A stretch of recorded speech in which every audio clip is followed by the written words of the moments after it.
Welcome back dear students. This is LJ from RKNX. 2025 മറ്റൊരു NEET question. de Broglie wavelength of an electron orbiting in the n is equal to 2 state of hydrogen atom is close to.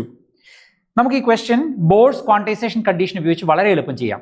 Bohr's ക്വാണ്ടിസേഷൻ condition പറയുന്നത് angular momentum of an electron is an integral multiple of h/2π എന്നാണ്. നമുക്കിതിൽ നിന്ന് h/mv എന്ന് എഴുതിയാൽ എന്താ കിട്ടുക? M വിനെ ഞാൻ റൈറ്റ് സൈഡിലേക്ക് കൊണ്ടുപോയി നമുക്ക് കിട്ടുന്നത് 2πr ഡിവൈഡഡ് ബൈ n. ഈ എഴുതിയിരിക്കുന്ന h/mv ആണ് de Broglie വേവ് ലെങ്ത് അല്ലെങ്കിൽ lambda. Okay, so lambda calculate ചെയ്യാൻ 2πr/n എന്ന് ഡയറക്റ്റ് നമുക്ക് എടുക്കാം.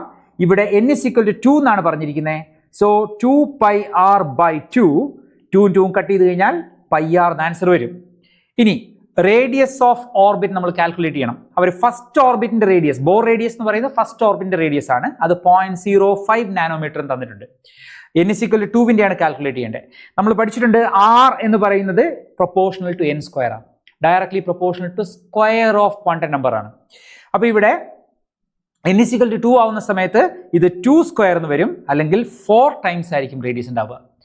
ഈ ഓർബിറ്റിന് കറസ്പോണ്ടിങ് ആയിട്ടുള്ള റേഡിയസ് എന്ന് പറയുന്നത് 4 ടൈംസ് ദ ബോർ റേഡിയസ് ആയിരിക്കും. 0.05 എന്ന് പറഞ്ഞാൽ 0.2 നാനോമീറ്റർ എന്ന് വരും.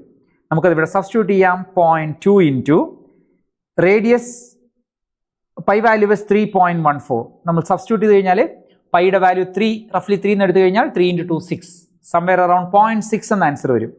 0.6 എന്ന ആൻസർ വരും. 0.6 നാനോമീറ്റർ എന്ന ആൻസർ വരും. അതിനടുത്ത് വരുന്ന ആൻസർ ഏതാ? 0.67 നാനോമീറ്റർ. Option 2 is correct. വളരെ സിമ്പിൾ ക്വസ്റ്റ്യൻ ആണ്. നമ്മൾ ഈ ഷോർട്ട് കട്ട് ഉപയോഗിച്ച് പെട്ടെന്ന് ചെയ്യാം.